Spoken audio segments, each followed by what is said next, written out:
हमारे देश के प्रसिद्ध भजन गायक अनूप जलोटा अपने एक दिन के प्रवास पर महाकाल की नगरी उज्जैन पहुंचे। इस अवसर पर उन्होंने अभय न्यूज के एडिटर इन चीफ अभय तिवारी के साथ कई मुद्दों पर चर्चा की और बड़ी ही बेबाकी के साथ सभी सवालों के जवाब भी दिए। तो आइए देखते हैं गायक अनूप जलोटा और एडिटर इन चीफ अभय तिवारी की एक खास बातचीत। इस खास इंटरव्यू के प्रायोजक है आरके डेवलपर्स। पाए कम कीमत पर मकान, जहां होगी छत और जमीन आपकी। नमस्कार साथियों, अभय न्यूज़ के आज खास मेहमान हैं देश विदेश में धर्म की ध्वजा भजनों के माध्यम से लहराने वाले देश के विख्यात भजन गायक श्री अनूप जलोटा जी। आज वो उज्जैन में हैं, एक कार्यक्रम में आना हुआ उनका। आज हम लोगों ने उन्हें आपने बुलाया है, तो हमारे आज के मेहमान अनूप जलोटा जी से हम बहुत सारी बातें करेंगे। ये जानेंगे कि उनका जो भजन का सिलसिला है वो कैसे शुरू हुआ और आज वर्तमान समय में जो भजन की स्थितियां हैं, जो गीत की स्थितियां हैं, जो संगीत की स्थितियां हैं, उनको लेकर उनका क्या विचार है। तो नमस्कार अनूप जी। अभय जी नमस्कार, बहुत खुशी हुई मिलके आपसे।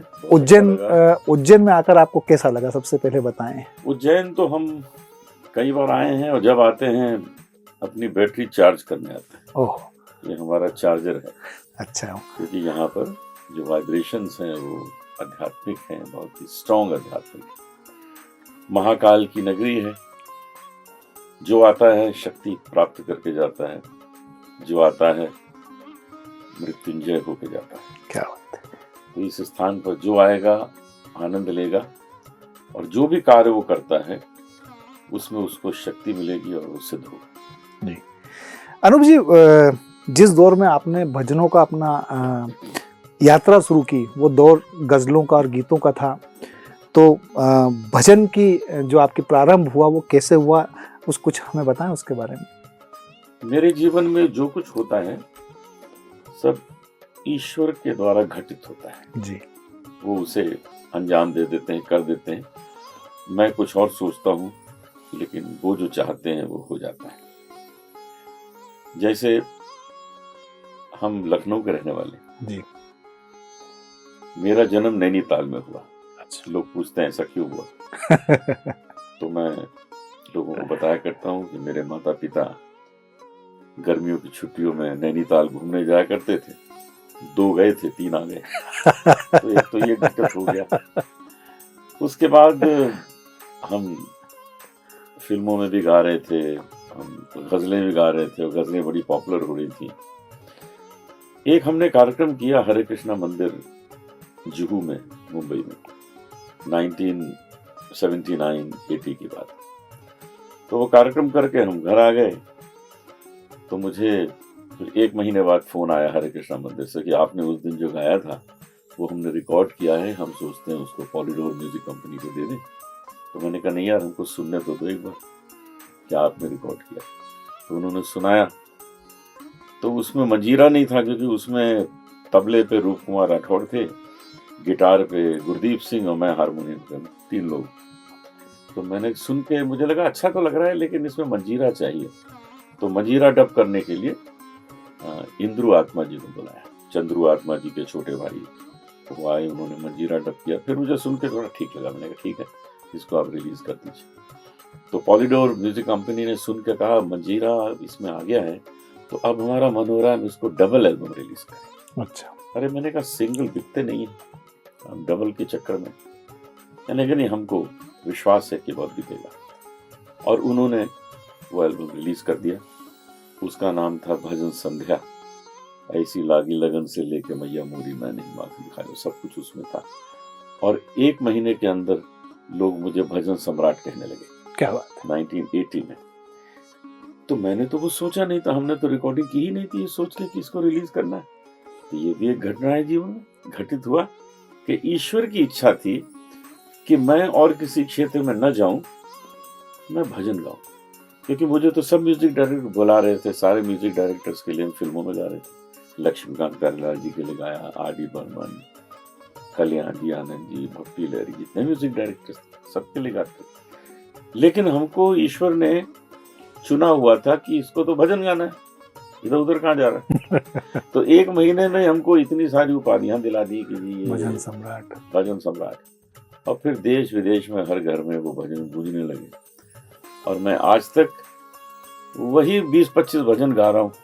उन्हीं भजनों को गाते गाते आज 50 वर्ष हो गए, वही भजन गाते गाते। किसी को नया सुना होगा, कहते जी वो सुना दीजिए, वो वाला सुना ऐसी दीजिए, लागी लगन वो सुना सुना दीजिए। दीजिए। तो ये कितना अच्छा लगता है सोच के कि ईश्वर ने किसी कार्य के लिए मुझे चुना और आज तक वो मेरी सेवाएं स्वीकार कर रहा है। अनुप जी, इन दिनों देखा जा रहा है कि आम जनता जो पहले आध्यात्म से थोड़ी सी दूरी बना के रखती थी, इन दोनों घरों में काफ़ी आध्यात्म देखने को मिल रहा है। लोग आध्यात्म की तरफ उनका झुकाव बढ़ रहा है। मंदिर, पूजा और तमाम तरह के आप देख रहे हैं लोगों। इसका क्या रीज़न हो सकता है? देखिए, लोगों ने इस बीच कोविड के समय पर ये महसूस किया कि कार में लाखों रुपए लेके हॉस्पिटल जा रहे हैं और ऑक्सीजन नहीं मिल पा रहा, रूम नहीं मिल पा रहा कि वो अपना इलाज करा सके।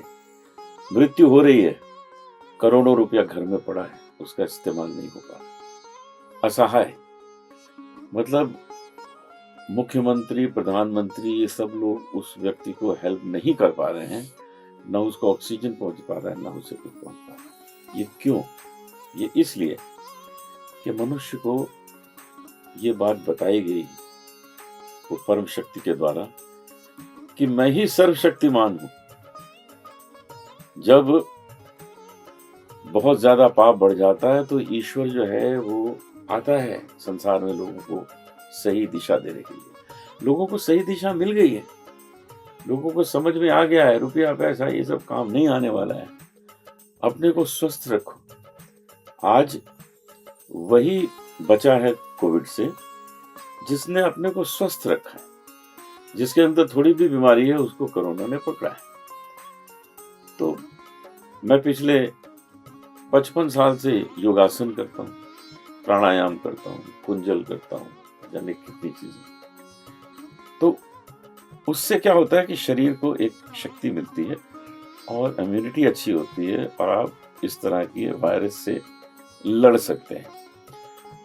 तो हमने अपने इर्द गिर्द न जाने कितने लोगों को देखा कि वो चले गए संसार छोड़ के, क्योंकि उन्होंने अपने स्वास्थ्य की ओर ध्यान नहीं दिया।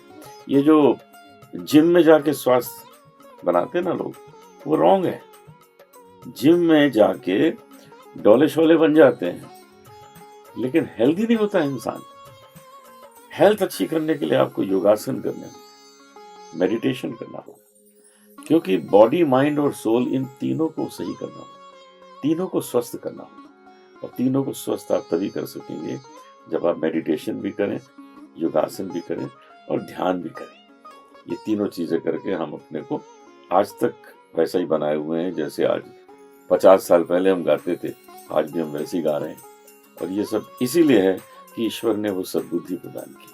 क्या बात है। अनुप जी, इन दिनों एक बात और देखने में आ रही है, आपने भी महसूस किया होगा ये बात, कि संगीत को जो लेकर इन दिनों उसका जो चरण हो रहा है, भजन भी आजकल जो है वो रीमिक्स वाले आने लग गए हैं, गीत भी रीमिक्स आने वाले आने लग गए। तो क्या आजकल गीतकार या संगीतकार, इनका अकाल पड़ गया है?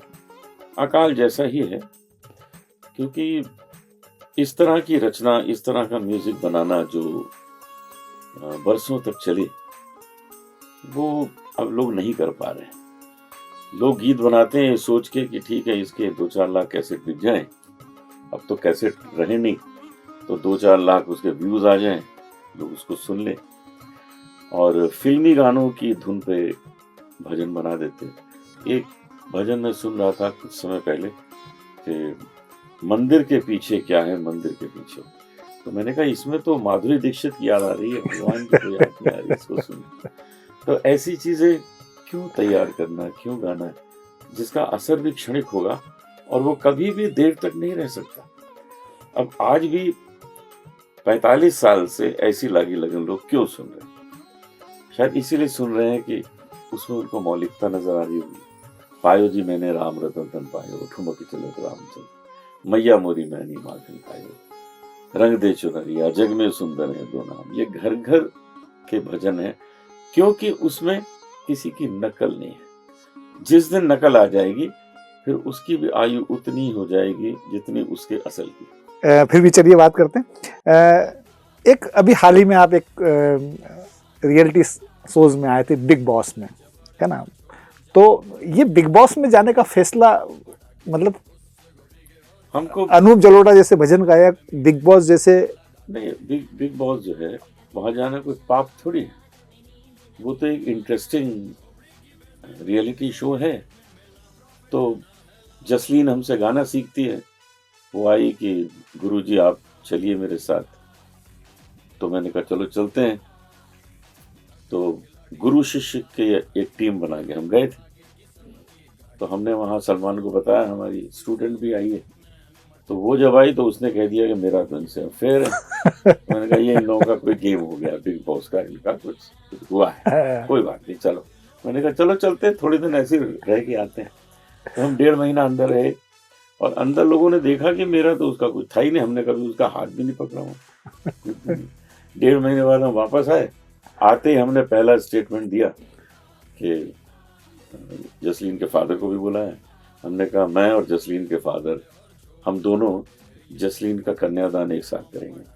अब क्या सवाल रहेंगे, सवाल जवाब से वहीं खत्म हो गया।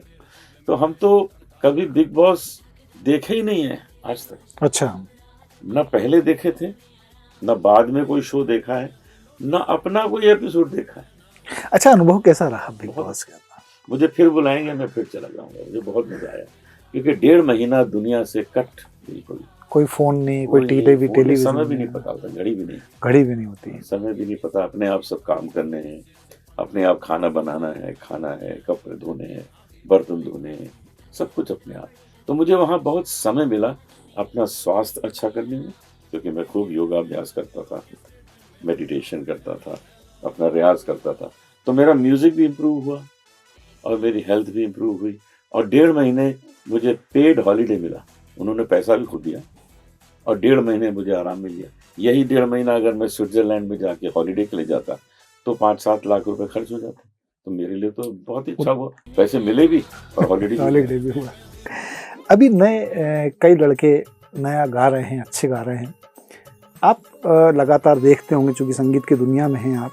अभी ऐसा कौन सा चेहरा आप ऐसा देखते हैं कि जो आने वाले समय में खास तौर से भजनों की दुनिया के अंदर कहीं जा सकता है, कहीं पहुंच सकता है? कुछ सिंगर्स अच्छे हैं।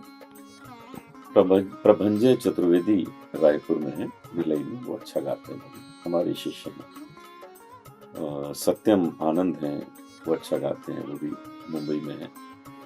और एक फिजी आइलैंड में एक हमारा स्टूडेंट है, उसका नाम है टप्पू, वो सुमीत टप्पू, बहुत अच्छा गाता है वो।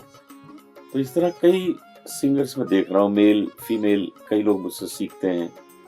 आज भी मेरे साथ दीप्ति चतुर्वेदी आई हैं, बहुत अच्छा गाती है, उनको मैं सिखाता हूँ।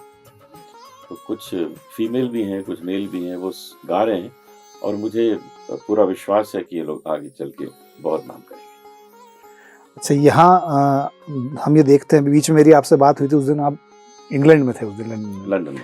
तो यहाँ हिंदुस्तान के बजाय आप जब बाहर जाते हैं, जब अप्रवासी भारतीयों के बीच में जाते हैं, एनआरआईज़ के बीच में जाते हैं, तो वहाँ भजनों को लेकर कैसा रिस्पॉन्स होता है? ऐसे ही है जैसे यहाँ इंडिया में। कोई फर्क नहीं है। हम एक बड़े भारत से निकलकर एक छोटे भारत में जाते हैं, वो स्मॉल इंडिया है। अमेरिका जाते हैं, वो भी एक स्मॉलर इंडिया है, लेकिन भारत ही है। क्योंकि हम वहाँ कोई अमेरिकन को थोड़ी गाना सुनाते हैं बेटा, हम उनको सुनाते हैं जो लोग इस संगीत से परिचित हैं, जो गजल भजन जानते हैं क्या होता है। अब किसी अमेरिकन को बैठा के आप गालिब की गजल सुनाएंगे, उससे क्या फायदा होगा। तो हम उनको सुनाते हैं जो उसको समझते हैं। हमारी इंडियन ऑडियंस है, पाकिस्तानी लोग आते हैं, बांग्लादेश के लोग आते हैं, गल्फ में जो लोग रह रहे हैं वो आते हैं, अफगानी आते हैं। अफगानी वो लोग भी उर्दू हिंदी समझते हैं हमारे साथ, बल्कि कई अफगानी तो हमारे साथ वहाँ तबला भी बजाते हैं। अच्छा, बड़े अच्छे अच्छे आर्टिस्ट हैं, क्लासिकल गाते हैं वो लोग। तो इस तरह से एक बड़े भारत से निकल के हम छोटे भारत में जाते हैं, वहाँ अपना संगीत प्रस्तुत करते हैं। आप उज्जैन आए, उज्जैन वासियों के लिए कुछ कहना चाहेंगे? हाँ बिल्कुल, उज्जैन वासी बहुत ही भाग्यशाली लोग हैं, क्योंकि आप महाकाल की नगरी में, आपके अंदर निरंतर आशीर्वाद की वर्षा आपके सब पर हो रही है, हर वक्त हो रही है। हम लोग उसको महसूस करने बाहर से आते हैं, आप यहीं पर हैं।